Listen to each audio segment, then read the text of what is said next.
Next topic है आपका fertilisation events में हमारा जो सेक्सुअल रिप्रोडक्शन था वो कंप्लीट होता है। प्री फर्टिलाइजेशन सेकंड स्टेप होता है फर्टिलाइजेशन एंड थर्ड होता है पोस्ट फर्टिलाइजेशन। तो जो पॉलिनेशन था वहां तक आपका फर्स्ट जो स्टेप था प्री फर्टिलाइजेशन वो कंप्लीट हो गया था। उसमें क्या होता है प्री फर्टिलाइजेशन इवेंट्स में क्या होता है कि गैमेट्स का फॉर्मेशन, गैमेट्स का फॉर्मेशन और गैमेट्स का ट्रांसफेरेंस, गैमेट ट्रांसफर हो जाते हैं। तो पॉलिनेशन में भी क्या मेल और फीमेल जो आपका है मेल है वो ट्रांसफर हो चुका फीमेल तक। देन उसके बाद आता है आपका फर्टिलाइजेशन जो कि सेक्सुअल रिप्रोडक्शन का सेकंड इवेंट है फर्टिलाइजेशन। तो फर्टिलाइजेशन क्या होता है? फर्टिलाइजेशन होता है fertilisation is fusion of male and female gametes is called fertilisation. Fertilisation में होता है फ्यूजन होता है मतलब मिक्सिंग होना, गैमेट्स का मिक्सिंग होना, तो वो होता है आपका फर्टिलाइजेशन। ठीक है, सबसे फर्स्ट ये डिस्कवर किसने किया था फर्टिलाइजेशन? आपका ये साइंटिस्ट है स्ट्रैसबर्गर, जिन्होंने 1884 में फर्टिलाइजेशन को डिस्क्राइब किया था। ठीक है, उसके बाद फर्टिलाइजेशन होता कैसे है? आपका जो पॉलिनेशन था, पॉलिनेशन के बाद आया था pollen pistol interaction. Pollen pistol interaction उसमें क्या होता है कि जो आपके जैसे ये डायग्राम है तो इसमें जैसे ये फ्लावर का पार्ट है, पूरा पिस्टिल है ये। ठीक है, ये है आपका टॉप वाला पार्ट है स्टिग्मा। यहाँ पर क्या पोलन ग्रेन अटैच हो जाते हैं ड्यू टू पॉलिनेशन। पॉलिनेशन में क्या होता है? Transfer of pollen grain to the stigma. तो यहाँ पर पॉलिनेशन प्रोसेस के थ्रू पोलन ग्रेन आ गए, कहाँ पर? स्टिग्मा पर आकर अटैच हो गए। अब आगे का प्रोसेस कैसे होगा? वही होता है फर्टिलाइजेशन में, वो स्टार्टिंग का प्रोसेस और अप टू कहाँ तक होता है फ्यूजन होने तक। ठीक है, तो यहाँ पर सबसे पहले पोलन ग्रेन क्या करेंगे? नरिशमेंट लेंगे, नरिशमेंट लेंगे, वाटर को एब्जॉर्ब करेंगे, मॉइस्चर लेंगे और स्वेलअप हो जाएंगे। ठीक है, मतलब इतनी कैपेबिलिटी हो जाए कि वो पोलन ट्यूब को रिलीज कर सके, पोलन ट्यूब रिलीज कर सके। ठीक है, उसके बाद हमने पोलन ग्रेन का डायग्राम पढ़ा था। ठीक है, पोलन ग्रेन का डायग्राम पढ़ा था। 2 लेयर प्रेजेंट होती है पोलन ग्रेन में।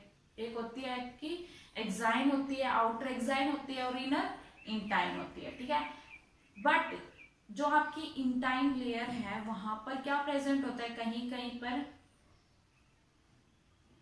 प्रोटोप्लाज्म की डिपोजिशन होने की वजह से वहां पर एक जर्म पोर बनता है, जर्म पोर बनता है। तो वहां से ही क्या पोलन ट्यूब का फॉर्मेशन होता है। जर्म पोर से ही जो इंटाइन में प्रेजेंट होता है वहां से ही क्या पोलन ट्यूब रिलीज होती है। ठीक है, पोलन ट्यूब रिलीज होती है। अब ऐसा तो नहीं कि पोलन ग्रेन एक ही आया होगा, काफी several times more than ovule. Ovule से तो काफी ज्यादा अमाउंट में क्या पोलन ग्रेन रिलीज हुए होंगे और अटैच होंगे स्टिग्मा पर। बट एक ही पोलन ग्रेन अपनी पोलन ट्यूब को एंटर करेगा थ्रू द स्टिग्मा। ठीक है, तो अब पोलन ग्रेन से पोलन ट्यूब कहाँ से रिलीज होती है? जर्म पोर से रिलीज होती है, जर्म पोर से। ठीक है, यहाँ पर आकर पोलन ग्रेन क्या नरिशमेंट लेंगे, मॉइस्चर जो भी उसको मतलब न्यूट्रिएंट चाहिए कैपेबल होने के लिए पोलन ट्यूब रिलीज करने के लिए वो लेगा। ठीक है, देन एक पोलन ट्यूब एंटर नहीं करेगा इसमें। जो आपका ये स्टाइल है, ये वाला पार्ट कौन सा है? स्टाइल है स्टिग्मा। यहाँ तक ही पोलन ग्रेन रुक जाएगा। देन उसके बाद क्या रिलीज होगी? यहाँ पोलन ट्यूब वही वही क्या करेगी? एंटर करेगी किसमें? स्टाइल में। वही क्या करेगी? स्टाइल में एंटर करेगी। उसके बाद आता है कि आपकी स्टाइल 2 बेसिक टाइप से होती है, 2 टाइप्स की होती है आपकी स्टाइल। एक तो होती है सॉलिड। ठीक है, सॉलिड मतलब सॉलिड है, अंदर से बिल्कुल फिल्ड है। और एक होती है आपकी होलो। तो इसमें से पोलन ट्यूब कैसे ट्रांसफर होगी? तो होलो में से तो कैनाल लाइक लाइनिंग प्रेजेंट होती है, तो वो इजीली क्या उसमें से ट्रांसफर हो सकती है। बट अगर आपकी जो पोलन ट्यूब है वो कैसी होगी? सॉलिड हुई। सॉलिड हुई तो क्या करेगी? जो आपकी पोलन ट्यूब है वो लाइनिंग बनाएगी टिश्यूज एनलार्ज होकर लाइनिंग फॉर्म करेंगे, ठीक है। तो उसको हम कहते हैं कंडक्टिंग टिश्यू या ट्रांसफॉर्मिंग टिश्यू, जो पोलन ट्यूब को ट्रांसफर करेंगे किसमें से, स्टाइल में से, ठीक है। तो यहाँ पर आपकी क्या पोलन ट्यूब रिलीज हो जाती है, ठीक है। कहाँ से, स्टाइल में से पोलन ट्यूब एंटर कर गई। उसके बाद आता है एक आपका mode of entry of pollen tube in ovule. अब जो पोलन ट्यूब है एंट्री तो कर गई, वो एंट्री तो कर गई किसमें, फीमेल पार्ट में, बट ओव्यूल में वो कैसे एंट्री करेगी वो हमें डिस्कस करना है, ठीक है। तो इसमें देखो, जैसे in the ovary the growth of pollen tube is directed by another tissue called ovulator. ये वाला पार्ट यहाँ पर, अगर ओवरी में पोलन ट्यूब ग्रोथ कर रही है अनदर टिश्यूज से, तो उस पार्ट को हम कहते हैं ओव्यूलेटर, ठीक है। उसके बाद किस किस मीन्स में वो किस पॉइंट से आपकी पोलन ट्यूब एंट्री करेगी, किसमें, एम्ब्रियो सैक में या फिर ओवल। तो उस बेसिस पे ये 3 टाइप से होता है। फर्स्ट है जैसे आपका पोरोगेमी। पोरोगेमी कौन से प्लांट में होता है, ये लिली में होता है। तो पोलन ट्यूब कहाँ से एंट्री करती है ओव्यूल में, थ्रू माइक्रोपाइलर रीजन। 2 रीजन होते हैं, 2 एंड होते हैं आपके ओव्यूल के, एक तो होता है माइक्रोपाइलर एंड, एक होता है चलाजल एंड। तो जो आप पोरोगेमी में क्या होगा कि जो आपकी पोलन ट्यूब है वो कहाँ से एंटर करेगी ओव्यूल में, माइक्रोपाइलर रीजन से, ठीक है। उसके बाद सेकंड टाइप है चलाजोगेमी। चलाजोगेमी कौन से फ्लावर में होता है, कैसियोमेरिया में, ठीक है। और कहा किस साइड से वो एंटर करेगी आपकी पोलन ट्यूब ओव्यूल में, चलाजल एंड, जो माइक्रोपाइलर के अपोजिट वाला एंड है उसको हम बोलते हैं चलाजल एंड, वहां से एंटर करेगी, ठीक है। उसके बाद थर्ड टाइप है मीजोगेमी। मीजोगेमी किस में होता है, ये कुकुरबिट में, ठीक है। Sides after the piercing through the integument और फ्यूनिकल, ठीक है। इस पॉइंट पर जो आपकी पोलन ट्यूब है यहां से एंटर करेगी फ्यूनिकल, और जो आपका इंटेगुमेंट वाला पोर्शन है वहां से क्या एंटर करेगी, ठीक है। तो ये था आपका मीजोगेमी। 3 टाइप से था कि पोलन ट्यूब कहाँ से एंटर करेगी, इसमें ओव्यूल में। उसके बाद अब एंटर कर गई, बेसिकली वैसे मेनली लगभग जितने प्लांट होते हैं आपके फ्लावरिंग प्लांट, उसमें पोरोगेमी ही होती है। पोलन ट्यूब कहाँ से होती है एंटर, कहाँ से होती है, माइक्रोपाइलर एंड से, ठीक है। अब पोलन ट्यूब क्या एंटर हो गई यहाँ पर, ठीक है। उसके बाद क्या होगा, जो पोलन ट्यूब, अब पोलन ट्यूब ग्रो यहाँ से ग्रो कैसे होते हुए आई हो, ठीक है। तो जो आपकी पोलन ट्यूब है उसमें पहले 2 सेल्स बनती है, एक तो बनती है जनरेटिव सेल्स, एक होती है वेजिटेटिव सेल्स, ठीक है। तो आपका ये वाला पोर्शन यहाँ से जैसे पोलन ट्यूब निकल रही है, तो पीछे वाला पार्ट, ठीक है, यहाँ पर तो होगा जनरेटिव, यहाँ पर होगा जनरेटिव, और इस वाला ये वाला पोर्शन जो एंट्री किए ही जा रहा है तो उसको हम कहते हैं वेजिटेटिव। टिप पोर्शन, और इसकी जो टिप है वो कंटिन्यूअसली ग्रो करती जाएगी अप टू 25 सेंटीमीटर। अकॉर्ड ये डिपेंड करता है ओव्यूल पर कि वो जो आपकी ये जो स्टाइल है वो ओव्यूल से कितनी दूर है, कितनी लॉन्ग में है ये जो आपकी स्टाइल है, ठीक है। तो अब एंटर कर रही है, तो उसके बाद जो आपका जनरेटिव सेल्स थी, जो जनरेटिव सेल्स थी वो डिवाइड करती है। डिवाइड करने के बाद डिवीजन होता है, उसमें मियोसिस होता है, और वो कितने मेल गैमेट्स फॉर्म करती है, 2 मेल गैमेट्स फॉर्म्ड होते हैं, ठीक है। तो उनमें से जो आपका 1 मेल गैमेट है, ठीक है, 1 जो मेल गैमेट है वो फ्यूज होगा किसके साथ, यहां से पोलन ट्यूब एंटर कर गई है जैसे, ठीक है। ये जैसा हमने ये वाला पढ़ रखा है एम्ब्रियोसाइट का, 3 क्या होती है, एंटीपोडल सेल्स होती है, 1 तो क्या होता है, एग होता है, और बाकी 2 सिनर्जिड्स होते हैं। अब जो पोलन ट्यूब एंटर करती है वो कहाँ से एंटर करेगी एम्ब्रियोसाइट में, जहां पर सिनर्जिड को ब्रेक डाउन करते हुए वो एंटर करती है, और जो सिनर्जिड्स ही होते हैं वही क्या पोलन ट्यूब को अट्रैक्ट करते हैं ताकि वो एंट्री कर सके, ठीक है। तो सिनर्जिड्स को ब्रेक करते हुए एंटर करती है। उसके बाद जो आपका वन मेल गैमेट है वो तो फ्यूज हो जाएगा किसके साथ, एग, या फिर हम उसको बोल सकते हैं वो स्फेयर, जो एम्ब्रियो की सेल्स होती है, एग और वो स्फेयर जिसको हम बोलते हैं सबसे बड़ी होती है, लार्जेस्ट सेल होती है। टू परफॉर्म जनरेटिव फर्टिलाइजेशन, और क्या परफॉर्म करती है, जनरेटिव फर्टिलाइजेशन, जिसको हम बोलते हैं सिनगैमी, सिनगैमी और ट्रू फर्टिलाइजेशन, ठीक है।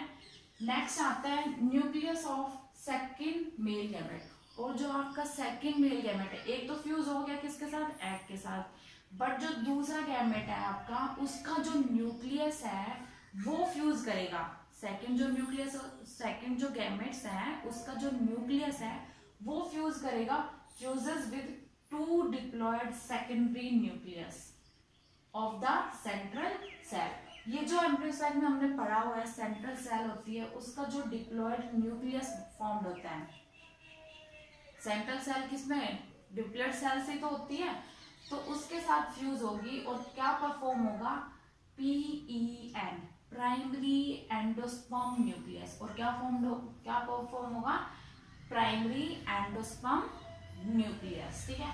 उसके बाद सेंट्रल सेल, जो आपकी सेंट्रल सेल थी वो किस में चेंज हो जाएगी, नाउ चेंजेस में PEC क्या होता है, प्राइमरी एंडोस्पर्म सेल, जो आपकी सेंट्रल सेल एम्ब्रियो सेल की वो किस में चेंज हो जाएगी, प्राइमरी एंडोस्पर्म सेल में। और इस पूरे प्रोसेस का जो सेकंड मेल गैमेट था वो फ्यूज हुआ किसके साथ, central nucleus of central cell के साथ। इस प्रोसेस को हम क्या कहेंगे, वेजिटेटिव फर्टिलाइजेशन, वेजिटेटिव फर्टिलाइजेशन, या फिर हम बोल देते हैं ट्रिपल फ्यूजन, वेजिटेटिव फर्टिलाइजेशन या फिर ट्रिपल फ्यूजन।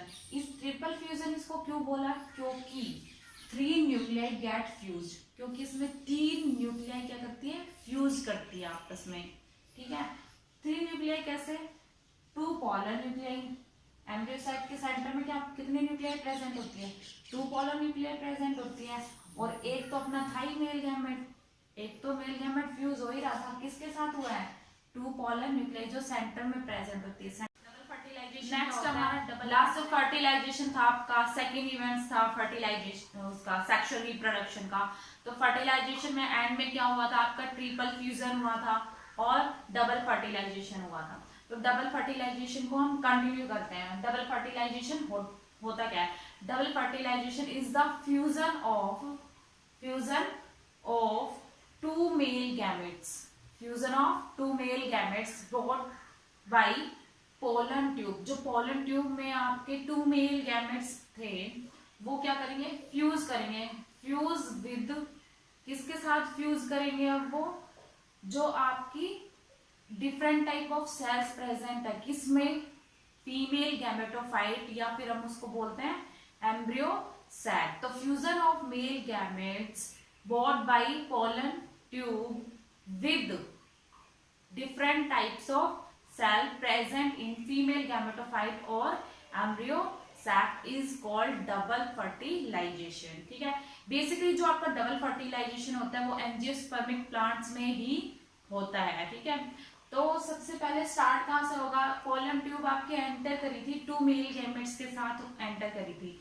तो क्या करती है, जो पोलन ट्यूब होती है वो ब्रेस्ट होती है, वन ऑफ द 2 सिनर्जिड्स, एक सिनर्जिड्स में से जो आपकी पोलन ट्यूब है वो हो जाएगी ब्रेस्ट। ब्रेस्ट होने के बाद क्या होगा, जो आपका एक गैमेट है, सिंगल गैमेट है, वो फ्यूज होगा किसके साथ, 1 मेल गैमेट फ्यूज हो जाएगा ओस्फेयर, जो सेंटर में प्रेजेंट होता है एग, या जिसको हम बोलते हैं ओस्फेयर, उसके साथ क्या हो जाएगा, वो फ्यूज हो जाएगा ओस्फेयर के साथ, और क्या फॉर्म करेगा, उसके साथ जाइगोट, फ्यूज होने के बाद क्या फॉर्म करेगा, जाइगोट फॉर्म होगा।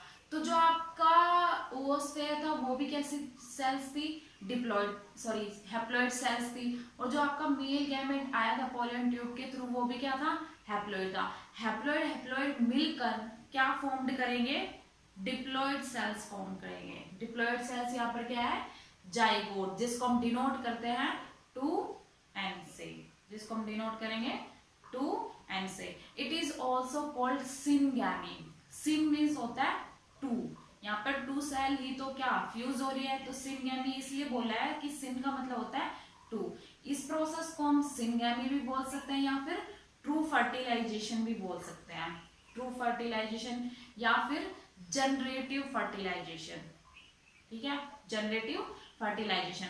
उसके बाद एक गैमेट्स तो फ्यूज हो गया आपका, देन सेकंड जो गैमेट्स है आपका वो किसके साथ फ्यूज होगा, वो फ्यूज होगा आपका सेकेंडरी न्यूक्लियस के साथ, जो कि secondary nucleus of the central cell, जो सेंट्रल सेल में आपका सेकेंडरी न्यूक्लियस प्रेजेंट होता है उसके साथ वो फ्यूज होगा। अब सेकेंडरी न्यूक्लियस क्या होता है, जो आपकी सेंटर में 2 पोलर न्यूक्लियाई होती है, कैसी होती है, हैप्लोइड होती है, बट वो क्या करती है आपस में फ्यूज हो जाती है, दोनों पोलर न्यूक्लियाई क्या हो जाती है, फ्यूज हो जाती है, और फ्यूज होने के बाद क्या फॉर्म करती है, सेकेंडरी न्यूक्लियस फॉर्म करती है। तो सेकेंडरी न्यूक्लियस जो आपका एक मेल गैमेट है वो अब फ्यूज करेगा किसके साथ, secondary nucleus of the central cell, इसको हम बोलते हैं सेंट्रल सेल, और क्या फॉर्म करेगा, प्राइमरी एंडोस्पर्म न्यूक्लियस। फ्यूजन के बाद क्या फॉर्म होगा, प्राइमरी एंडोस्पर्म न्यूक्लियस, या फिर हम बोल भी सकते हैं, और जो आपकी सेंट्रल सेल होगी वो किस में ट्रांसफॉर्म्ड हो जाएगी, यहाँ पर जो आपकी सेंट्रल सेल प्रेजेंट होती है वो आफ्टर फर्टिलाइजेशन फॉर्म टू आपका प्राइमरी एंडोस्पर्म न्यूक्लियस, और उसी से क्या ट्रांसफर हो गया आपकी सेंट्रल किस में, प्राइमरी एंडोस्पर्म सेल्स में, प्राइमरी एंडोस्पर्म सेल्स में, ठीक है। तो जो इसको हम बोलते हैं ट्रिपल फ्यूजन। ट्रिपल फ्यूजन क्यों बोला आपने इसको, क्योंकि यहाँ पर क्या था, 2 पोलर न्यूक्लियाई थी आपकी, 2 पोलर न्यूक्लियाई थी, और प्लस 1 गैमेट इसके साथ फ्यूज हो रहा था, 2 और 1 प्लस हो गया 3, तो इस प्रोसेस को हमने बोला है ट्रिपल फ्यूजन। ट्रिपल फ्यूजन या फिर हम इसको बोलते हैं वेजिटेटिव फर्टिलाइजेशन, ठीक है। उसके बाद आता है आपका, अब डबल फर्टिलाइजेशन हुआ है तो उसके सिग्निफिकेंस क्या होंगे, डबल फर्टिलाइजेशन के सिग्निफिकेंस। फर्स्ट है जैसे इन एंजियोस्पर्म, हमें पता है ऑलरेडी हमने डिस्कस कर ही लिया है कि जो आपका डबल फर्टिलाइजेशन होता है वो किस में होता है, एंजियोस्पर्मिक प्लांट में होता है। In angiosperm the growth of the male gametophyte, the growth of male gametophyte और embryo sac stop at 8 nucleate और 7 सेल स्टेज। जो आपका फीमेल गैमेटोफाइट है वो इस स्टेज पर आके क्या हो जाता है, स्टॉप हो जाता है। 8 न्यूक्लिएट और 7 सेल क्यों बोला, क्योंकि 7 सेल होती है, जैसे कि 3 एंटीपोडल सेल्स होती है, 3 माइक्रोपाइरल सेल होती है और एक सेंट्रल सेल होती है, ठीक है। और उसके बाद 8 न्यूक्लिएट, क्योंकि 8 न्यूक्लिएट फॉर्म्ड करती है, 2 पोलर न्यूक्लियाई के बाकी जो आपके 3 एंटीपोडल सेल्स में न्यूक्लियस होते हैं, 3 माइक्रोपाइलर में, और 2 पोलर न्यूक्लियाई, उन दोनों न्यूक्लियाई के न्यूक्लियर पोलर के न्यूक्लियस, ठीक है। तो टोटल 8 न्यूक्लियर, क्योंकि इसमें 8 न्यूक्लियस प्रेजेंट है, और 7 सेल इसलिए क्योंकि इसमें 7 सेल प्रेजेंट होती है। The second act of fertilisation called vegetative fertilisation, जो आपका सेकेंड इवेंट्स हुआ है उसको हम क्या बोल रहे हैं, वेजिटेटिव फर्टिलाइजेशन, जिसमें क्या हो रहा था कि आपका जो एक है वो फ्यूज होके क्या फॉर्म कर रहा था, वेजिटेटिव फर्टिलाइजेशन हो रहा था। Provide a stimulus to one of its cell to resume growth and form a nutritive tissue. वो क्या कर रहा है कि अपनी ग्रोथ करवा रहा है फिर से, जैसे ये है आपका, ये यहाँ पर प्राइमरी एंडोस्पर्म सेल्स बन जाती है, इसकी ग्रोथ को रिज्यूम करता है, स्ट्रक्चर वही रहेगा आपका सेम, और क्या फॉर्म करता है, न्यूट्रिटिव टिश्यू फॉर्म करता है, किसके लिए, जो आपका फॉर्म्ड होगा जाइगोट उसके लिए, ठीक है। उसके बाद सेकेंड है आपका double fertilisation provides the characteristics of male plant as well to the nutritive tissue. जो आपका डबल फर्टिलाइजेशन है वो क्या कैरेक्टरिस्टिक शो कर रहा है, जो आपके मेल प्लांट है उसके कैरेक्टरिस्टिक्स किसके जैसे होने चाहिए, कुछ एंडोस्पर्म के कैरेक्टरिस्टिक किससे होने चाहिए, मेल प्लांट से, ठीक है, जो एंडोस्पर्म फॉर्म्ड होगा। Due to triploid nature endosperm show high physiological activity and grow faster grow करेगा जल्दी एंड एक्यूमुलेट्स न्यूट्रिएंट फॉर्म करेगा। ठीक है, ये थे आपके सिग्निफिकेंस ऑफ डबल फर्टिलाइजेशन। ठीक है, उसके बाद आता है आपका आर्टिफिशियल हाइब्रिडाइजेशन। आर्टिफिशियल हाइब्रिडाइजेशन क्या होता है, इसमें ह्यूमन एक्टिविटी होती है, किससे परफॉर्म होता है ये जो प्रोसेस होता है आपका आर्टिफिशियल हाइब्रिडाइजेशन, किसकी हेल्प से होता है, ये ह्यूमन की हेल्प से होता है। ठीक है, तो ह्यूमन क्या करते हैं कि इसमें कैरेक्टरिस्टिक्स या हम बोल देते हैं एडवांस कैरेक्टर या फिर ट्रेट लेकर दोनों प्लांट के, मेल के भी और फीमेल प्लांट के काफी अच्छे कैरेक्टर लेकर उनकी क्रॉसिंग कराकर क्या फॉर्म हो, एक सुपीरियर वैरायटी फॉर्म करे। जैसे मेल प्लांट है उसके कैरेक्टर भी काफी, ट्रेट भी काफी अच्छे हैं और फीमेल के भी काफी अच्छे हैं। सिलेक्ट किया जाता है, ह्यूमन उनको सिलेक्ट करते हैं पहले, देन उसके बाद क्या करेंगे, उनकी क्रॉसिंग कराएंगे और क्रॉसिंग कराने के बाद एक सुपीरियर टाइप की वैरायटी फॉर्म्ड होगी। तो यही है आपका आर्टिफिशियल हाइब्रिडाइजेशन। बेसिकली होता कौन करता है इसको, ये करते हैं ब्रीडर्स कराते हैं, क्रॉप ब्रीडर करते हैं। क्यों करते हैं, क्रॉप इंप्रूवमेंट करने के लिए। ठीक है, बेसिकली वही करते हैं। 2 स्टेप में कंप्लीट होता है, 2 बेसिक्सली इवेंट्स होते हैं इसमें। फर्स्ट होता है इमैस्कुलेशन और सेकंड होता है bagging. Emasculation and bagging. Emasculation में क्या होता है कि जो आपका फीमेल प्लांट है, कोई भी फीमेल प्लांट है, उसका हमें देखना है कि स्टिग्मा कैसा है, अच्छा है, काफी अच्छे ट्रेट है उसके, तो उसको हम पहले क्या करेंगे, कट कर लेंगे, डाइसेक्ट कर लेंगे, किसको, स्टिग्मेटिक सरफेस को। ठीक है, उसके बाद फिर क्या करना है हमें, मेल प्लांट से क्या कट करना है हमें, एंथर कट करना है। ठीक है, एंथर वही, मतलब उसको वही रहना है, कट नहीं करना उसको। ठीक है, सिर्फ हमें स्टिग्मा को कट करना है। देन उसके बाद सेकंड जो आपका प्रोसेस है बैगिंग। बैगिंग में क्या होता है कि जो आपका एंथर है उसको हम क्या करेंगे, क्रॉसिंग करवानी है अब हमें, दोनों को साथ में रखेंगे, मेल को भी और फीमेल को भी, और उसको एक पॉलीथीन या फिर बटर पेपर से कवर करना है। उस प्रोसेस को ही हम कहते हैं बैगिंग, ताकि वो कॉन्टामिनेट ना हो। कॉन्टामिनेटेड मीन्स इसमें क्या होगा कि अदर पोलन ग्रेन यहाँ से ट्रांसफर ना हो जाए, किस पे, स्टिग्मेटिक सरफेस पर। इसी प्लांट के, मेल प्लांट के एंथर से पोलन ग्रेन आने चाहिए। ठीक है, उसके बाद क्या होगा, कवर कर दिया अब उसको प्रॉपर अच्छे से। उसके बाद क्या होगा कि मैच्योर होगा एंथर मैच्योर होगा, तो फिर से वो जो पेपर, बटर पेपर लगाया चाहिए, पॉलीथीन लगाया हमने, उसको हमें एक बार रिमूव करना है। रिमूव करेंगे तो जो पोलन ग्रेन है वो एंथर जो है ब्रस्ट होगा। ब्रस्ट होने के बाद पोलन ग्रेन क्या होंगे, डस्ट हो जाएंगे, किस पर, स्टिग्मेटिक सरफेस पर। ठीक है, अब उस पे ऊपर वो डस्ट हो गए, डस्ट होने के बाद क्या करेंगे, फिर से हम उसको बटर पेपर से कवर कर देंगे। ठीक है, तो इससे क्या होगा, पॉलिनेशन अकर हो गया, पॉलिनेशन मतलब एंथर ट्रांसफर हो गए, किस पे, स्टिग्मेटिक सरफेस पर। तो फिर से हमें वो कवर करना है थ्रू बैगिंग। कवर करने के बाद क्या होगा, फर्टिलाइजेशन हो जाएगा। ठीक है, और न्यू वैरायटी एक फॉर्म हो जाएगी। तो यही था आपका आर्टिफिशियल हाइब्रिडाइजेशन।